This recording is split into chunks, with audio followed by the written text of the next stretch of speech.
ஆயத்தை முன்னரே கேட்டிருக்கிறோம்.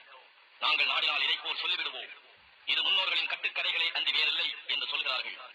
இன்னும் நிராகரிப்போர், அல்லாஹும்ம இது உன்னிடம் இருந்து வந்தது உண்மையானால் எங்கள் மீது வானத்திலிருந்து கல்மாரி பெய்யச் செய், அல்லது எங்களுக்கு ஒரு நோவினைமிக்க வேதனையை அனுப்பு என்று அவர்கள் கூறினார்களே, அதையும் நபியே நீர் நினைவு கூறும். ஆனால் நீர் அல்லாஹ்விடையே இருக்கும் வரையிலும் அல்லாஹ் அவர்களை வேதனை செய்ய மாட்டான். மேலும் அவர்கள் பாவ மன்னிப்பை கேட்டுக் கொண்டிருக்கும் போதும் அல்லாஹ் அவர்களை வேதனை செய்பவனாக இல்லை. இக்காரணங்கள் இல்லாது அல்லாஹ் அவர்களை வேதனை செய்யாமல் இருக்க வேறு காரணம் என்ன இருக்கிறது? அவர்கள் கஅபாவின் காரியஸ்தர்களாக இல்லாத நிலையில் அந்த சங்கையான பள்ளிக்கு மக்கள் செல்வதை தடுக்கின்றார்கள்.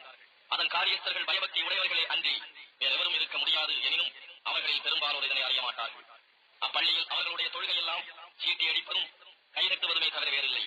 ஆகவே மறுமையில் அவர்களுக்கு கூறப்படும், நீங்கள் நிராகரித்ததன் காரணமாக இப்போது வேதனையை சுவையுங்கள் என்று.